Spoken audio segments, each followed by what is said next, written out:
Great to be here at Alfred Deakin High School, and thank you so much to the staff and students for the very warm welcome that myself, Yvette and Jason Clare, the Education Minister, have received here this morning. A great start to the week before budget. And our budget will be focused on three things: cost of living support and giving support where we can, but doing it in a way as well to affirm our second priority, which is putting that downward pressure on inflation. So looking at measures that will make a difference without adding to inflation, making sure that fiscal policy works with monetary policy. And the third priority, of course, is our national interest, a future made in Australia, making sure that we learn the lessons of the pandemic, that we're a more resilient economy, that we take advantage of the opportunities that are there to grow into the future. Today we have a really important announcement. It follows the $3 billion commitment that we made yesterday for changing the way that HECS operates so that the lower figure of either the average wage or indeed the inflation rate will apply, and what that will do is reduce student debt by $3 billion, so that for the average HECS payments that are required, a figure of $26,000, that means a saving of $1,200, making an enormous difference to students. And yesterday I had a number of people come up to me spontaneously and just thank the government for this important change. The second change that we're announcing today is consistent with that, making sure that we address cost of living, making sure that we continue to listen to the feedback that we've had. And we know that for many courses, university or TAFE, students have to take time out to go and do some prac work. And particularly in areas of skills shortage, that can be a disincentive for people to become a teacher, a nurse, a midwife, a social worker. So what we're doing here is making sure that students can be paid during that period when they're off getting that practical work to remove that disincentive which is there to undertake these courses. This is a practical initiative that will be included in next Tuesday's budget. It is consistent as well with the work that Jason Clare has presided over, the important work of how do we make our higher education system work better for students, work better for the national interest, work better for our national economy. And that's why we want to encourage students to go into teaching. We want to encourage them to go into nursing and midwifery. We want to encourage them to undertake these courses. No one, I don't think, becomes a teacher because they look forward to getting a gigantic salary. What they do is they do that out of their commitment to help their fellow Australians, particularly young Australians, achieve the opportunity that comes with education. I said on election night I wanted to widen the doors of opportunity. That's what Labor governments do, and that's what my government is doing. And Jason Clare, as the Education Minister, is front and centre of that agenda, front and centre of widening the opportunity, front and centre of encouraging people to do important courses that are very satisfying, and that's a good thing, but we should also make sure that people who want to do a course, want to become a teacher, want to become a nurse, don't go, oh, I'd really like to do that, but I just can't afford to do so. And that's why this measure is practical and so important. Jason. Well, thanks, Prime Minister. Yesterday we announced some important changes to make HECS fairer. And today we're announcing that for the first time ever, the Commonwealth Government is going to provide financial support to teaching students and nursing students and social work students to help them while they're doing their prac and to help them to complete their degree. These are people who've signed up to do some of the most important jobs in this country. People who educate our kids, who look after us when we're sick or when we're old, who help provide support for women in domestic violence refuges.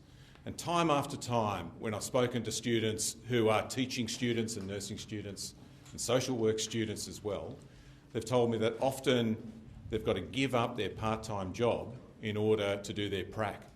Placement poverty is a real thing.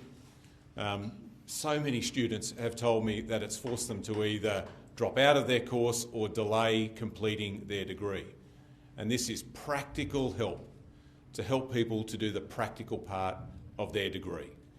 This is, on top of the announcement we made yesterday to make the HECS system fairer, part of the first stage of our response to the Universities Accord, and we will outline the full first stage of our response to the Universities Accord on budget night in 8 days' time. Happy to take questions. Prime Minister, I was talking to Bruce Chapman yesterday and he was describing the HECS system where humanities graduates pay more than medical specialists as really bad economics. When are you going to fix this one? You want me to jump in here? First, can I thank Bruce for his help in all of the work that the Universities Accord team have done. Bruce is the architect of HECS, and HECS is a good system that's helped to blow the doors of universities open. When I was a little kid, only 5% of Australians had a uni degree. Now it's about 26%. And HECS has helped to build the system, widen the system, open those doors of opportunity that, Prime Minister, you talked about a moment ago. But Bruce has also been at the forefront of arguing that we do need to reform HECS and make it fairer. And what we announced yesterday is one of those changes. As I said, we will set out the full first stage of our response to the Accord on budget night. Can I also say this, though? The Accord is more than just about HECS. The Accord is about reforming the higher education system for the next decade and beyond. What the Accord says is that by the middle of this century, we need 80% of the workforce to have a uni degree or a TAFE qualification, and that we've got to break down the artificial barrier between TAFE and uni to make it easier for people to move between the two. And we've also got to break down the invisible barrier that stops a lot of kids from places like where I grew up from going to university in the first place, to open those doors of opportunity. And you'll see some of that in the budget on budget night. What we announced yesterday is about the cost of degrees, reducing the cost of degrees. What we're talking about today is about the cost of living, providing financial support for teaching students and nursing students and social work students. What you'll see more of on budget night is the cost of kids missing out on going to university in the first place. Price differential, though, between these courses. Some of these kids that you've walked past today, they're not going to become engineers because their brains aren't geared that way. Why should they have to pay more? What the Accord said is that the Job Ready Graduate Scheme had failed. If the intention was to get fewer people to get arts degrees or to enrol in arts degrees, then that's failed, because last time I looked, there's more people doing arts degrees now than there were when it was originally introduced. But let me underline, Andrew, that point I made a moment ago. This is a big report, 47 recommendations. It's bigger than one budget. What you'll see on budget night is not me saying, or the government saying, this is what we'll do and this is what we won't do. What you'll see is what we're saying we will do first. Prime Minister, can I just get your response to the concerns out of WA after the... Can we have just this first, and then I'll come to you, Anna. Is there any more questions on this? Childcare students, they were sort of left out of this. Can you explain why? They're not. So if you're an early educator doing a teaching degree, then you're covered by this as well. And if you check out last year's budget, there's funding there to provide support for early educators doing a TAFE or a vocational qualification as part of their practice. But there are other students who aren't included in this, so veterinary students, you know, there's a lot of professional courses that need that for accreditation. Yeah. So at what point will these students be included? What the Accord said is this is where we go first. My reckoning is, having a look at the report, they said look at teaching, early education, nursing, midwifery, as well as social work. So that's where we're focused first. All very female-dominated professions. Well, and I guess another observation is about 60% of students at uni are women. And these are such important jobs. They're jobs where not everybody who starts the degree finishes it. We're in a school today, only 1 in 2 people who start a teaching degree finish it.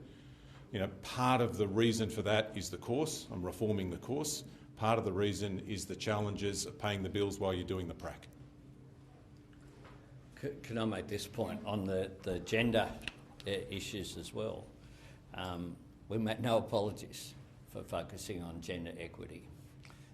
Just as the budget here is one element, what we're talking about here. The other element, of course, is wages. We have the aged care wage increase that's been substantial. We're looking, of course, at early educators as well. In addition to that, a central part of our cost of living measures next week is, of course, a tax cut for every taxpayer.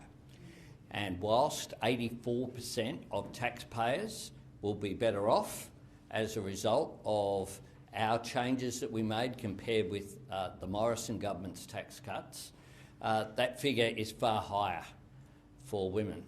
And that's simply because feminised industries, by and large, have been, if you look as a whole, haven't kept up. There is a direct link because your teachers and your nurses and midwives, social workers, feminised industries. There's a structural issue there as well, which is one of the reasons why we changed the Fair Work Act to have gender equity as one of the objectives of the Act. That's playing through. So this is a whole of government response to what is a whole of society issue.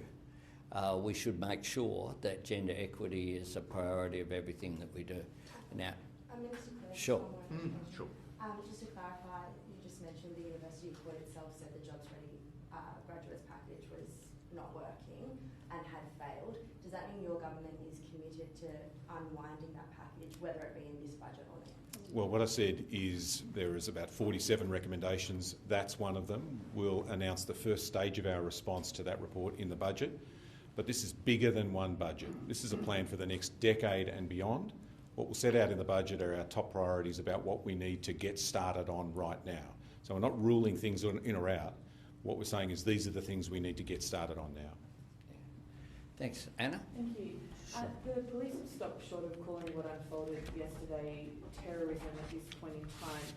Is this the right time to revise our definition to be politically rather than religiously motivated, due to the fact in this case it was the WA Muslim community who informed the police and were instrumental in helping, yet they're now facing an Islamophobic backlash? So is it terrorism as you understand it now, and does the definition need to be altered? It's the right time to back our police. It's the right time to back in the processes that they undertake.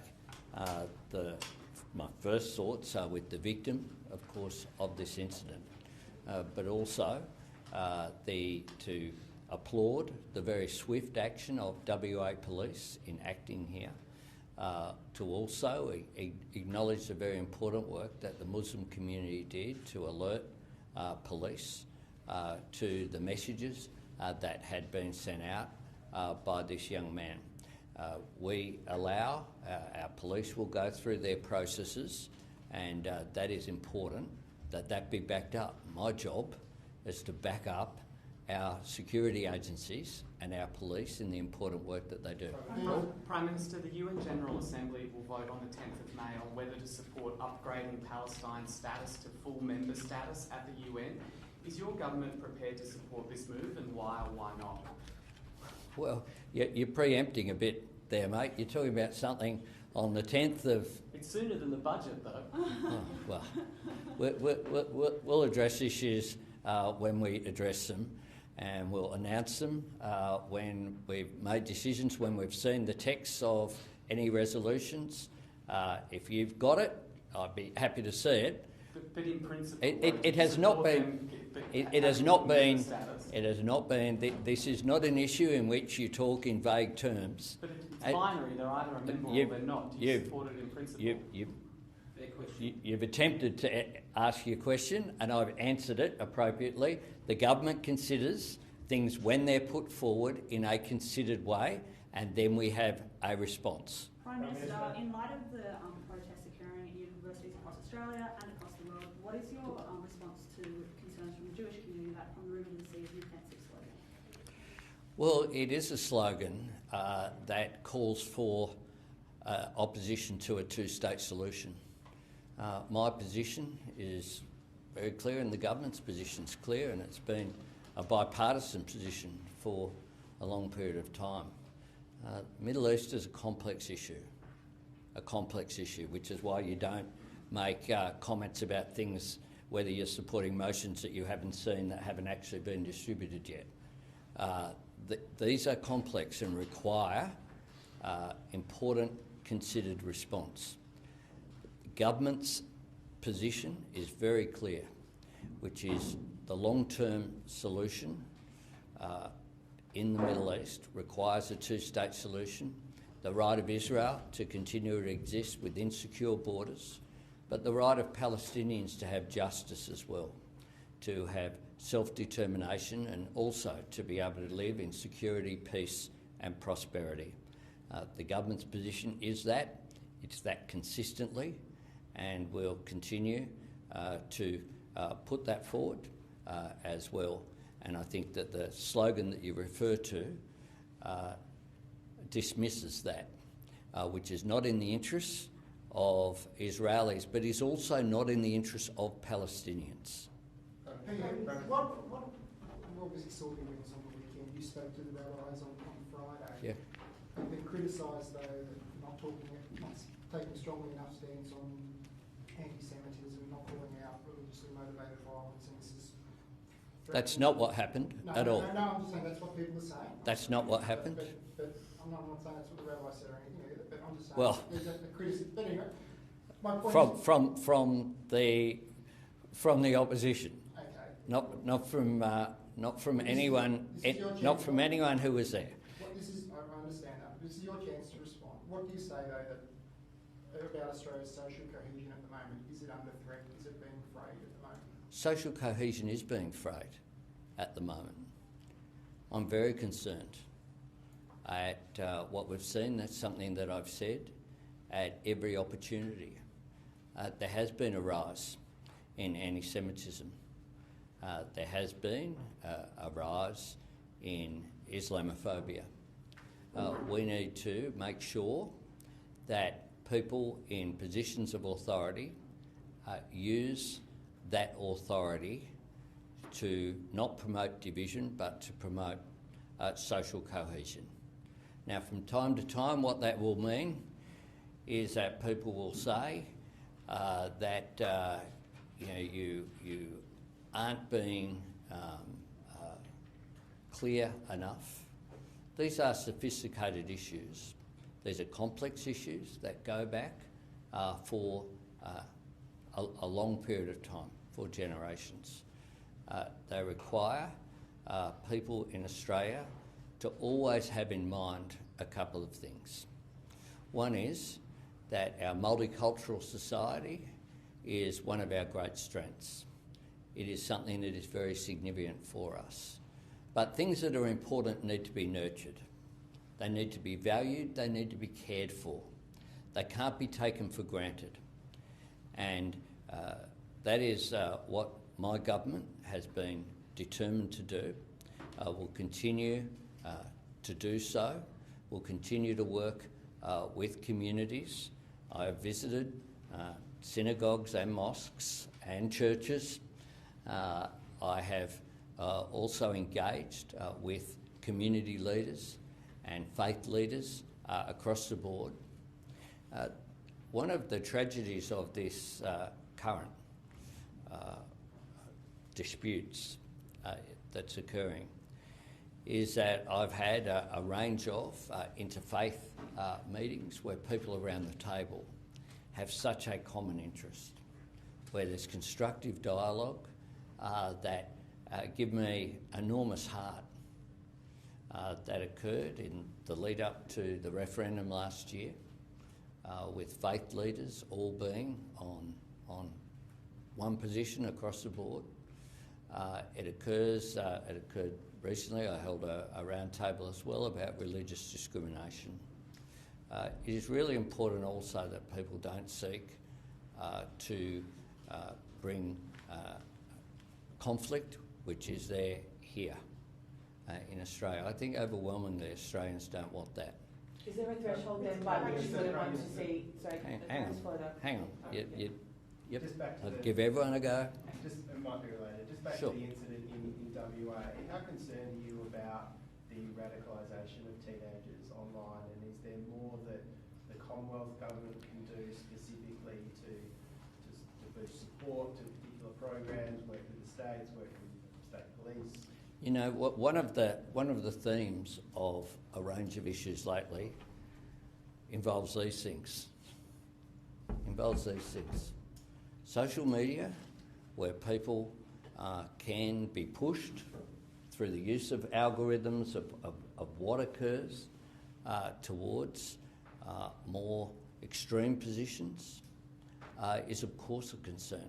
It's one I expressed in a vision statement I gave as Labor leader when opposition leaders had policies back in 2019.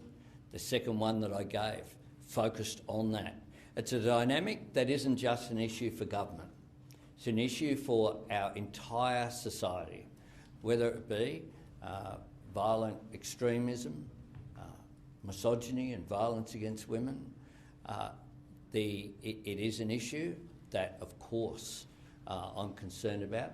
It's something that authorities are concerned about, but it's something that parents are concerned about as well in schools and on the sidelines of footy games or netball games or whatever sports played on the weekend. I'd be surprised if there was a sporting event with young people over this weekend where there wasn't a discussion between two parents about how do we get our kids to spend more time on ovals and courts and other activity than they do reading their phones and concern about what they have access to online. This is something that we need to have a full and proper discussion of. Prime Minister, regarding the 43-year-old former immigration detainee in Perth that was allegedly involved in a home invasion, you said it was the wrong decision by the Community Protection Board to have that ankle bracelet removed. Do you accept, though, that the board is only there to provide advice to the government and ultimately the decision is one for the minister? No. The processes that are in place are to ensure that decisions when it comes to these things have integrity and at arm's length. I think I was asked my opinion of what I would do. I stated my opinion. I stand by that. I stand by that. I stand by that. So it's not up to the minister to make the final decision? I stand by that. People have delegates across a range of areas. That is the way that government works. Across a range of ways. That is the way that government works. Now, if you want everything to not have integrity and to have those processes objectively, then you can argue that that's the case. But in a range of areas, and particularly bearing in mind the legal cases, including the High Court case. What did the High Court case say? They said that politicians shouldn't be able to make decisions which are punitive. That is what began this process that was ignored by the former government. That is what the basis of this is. But in the end, though, that is what... No, I've answered your question. I think there's confusion over who is responsible in the I have answered the question. I'd encourage you to go back and consider, read your own newspaper's reporting of what occurred with the NZYQ case, what occurred with the High Court, why the High Court is saying that it is courts that can make decisions, expressing concern about politicians making decisions, which is why the process has been established to ensure that there is as much legal protection as possible to deal with a situation which is not one that the government sought. The government opposed the NZYQ case. If it was up to the government, then people would not have been released. Have you at least asked your ministers to get a hurry on with the preventative detention regime 5 months after it was announced? Well, it's a lot quicker than what occurred under the former government. Have you asked your ministers It is to a get lot hurry quicker. on? You don't get a different answer by yelling it louder. But what we have done is a process which is will be quicker, then, of course, the Minister has said himself that he would like this to happen as soon as possible. But what has occurred here is similar. The legislation is based upon the former government's legislation, which I remind you took longer than the current period has.